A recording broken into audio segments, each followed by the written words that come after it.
In the United States, calling a politician a liberal usually means they sit on the left side of the aisle. They are the officials pushing for massive, state-funded programs like universal health care and tuition-free college. But step outside modern American politics, or go back a few decades, and you will find classic liberals, or neoliberals, arguing the exact opposite. For them, the ultimate political victory is keeping the government entirely out of your personal life and, crucially, out of your wallet. To figure out how one word ended up with two fiercely opposing definitions, we have to trace liberalism back to its Enlightenment roots. Early liberal thinkers agreed on two core ideas. First, foundational equality, the belief that every person is born with innate natural rights. Second, rationalism, the idea that humans are inherently logical and fully capable of making their own moral choices. If we are all equal and entirely capable of reasoning for ourselves, the logical conclusion is that we deserve to be free. The problem arises when you try to pin down exactly what the word freedom means in the real world. The inability to agree on the definition of that single word fractured the ideology. It launched a 400-year political tug-of-war that continues to dictate how Western democracies operate today. The first major camp in this debate is classical liberalism, built on the theories of early philosophers like John Locke and John Stuart Mill. They looked at society and did not see a tightly knit, interdependent community. Instead, they saw an atomistic society, a loose collection of self-interested, autonomous individuals trying to pursue their own separate goals. For these autonomous individuals, liberty is defined as negative freedom. Here, you are free because there is an absence of external constraint. Under negative freedom, the government is strictly limited to a minimal state, a night watchman. It protects private property and physical safety.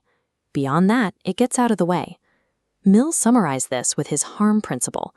You should have the absolute right to do whatever you want with your own life, provided your actions are not actively harming someone else. To a classical liberal, the state is a necessary evil. It has to exist to enforce the rules, but its power must be kept as small and weak as possible to maximize human liberty. But as the 19th century rolled into the Industrial Revolution, that theory collided with reality. Being left alone by the government was completely useless if you were trapped in extreme poverty, working 14-hour factory shifts with no education. Later thinkers like Betty Friedan pointed out a similar flaw. Having formal equality written into law does not make you free if society's underlying structures are heavily rigged against you through systemic discrimination. This realization birthed modern liberalism. Philosophers like T.H. Green and John Rawls argued that the old definition of liberty was incomplete, and they proposed a new standard, positive freedom. Positive freedom requires the actual capacity and opportunity for an individual to reach their full potential, rather than a simple absence of constraint.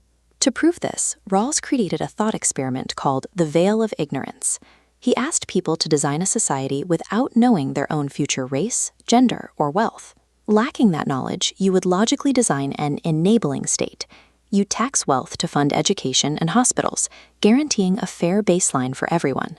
Where classical liberals see government as a threat, modern liberals believe that true individual freedom requires active, expensive government intervention to level the playing field. By the late 20th century, this expansive enabling state triggered a massive ideological pushback. Neoliberals, led by aggressive thinkers like Robert Nozick, looked at this massive, sprawling government apparatus and saw a monster. Their argument is straightforward. Forcing citizens to pay taxes to fund someone else's welfare is a direct infringement on their private property. It violates the original, negative definition of freedom. This profound disagreement over the size of the state locked liberalism into an ideological tug-of-war. Yet, despite their bitter disagreements over tax brackets, safety nets, and government overreach, classical and modern liberals are actually playing on the exact same philosophical team. They both subscribe to the mechanistic theory of the state. They reject the old conservative idea that a nation is an organic, divinely ordained family. Instead, they view government strictly as a manufactured machine, built by humans for the sole purpose of serving individuals. Neither side disagrees on what the machine is supposed to do. Both want to maximize individual liberty.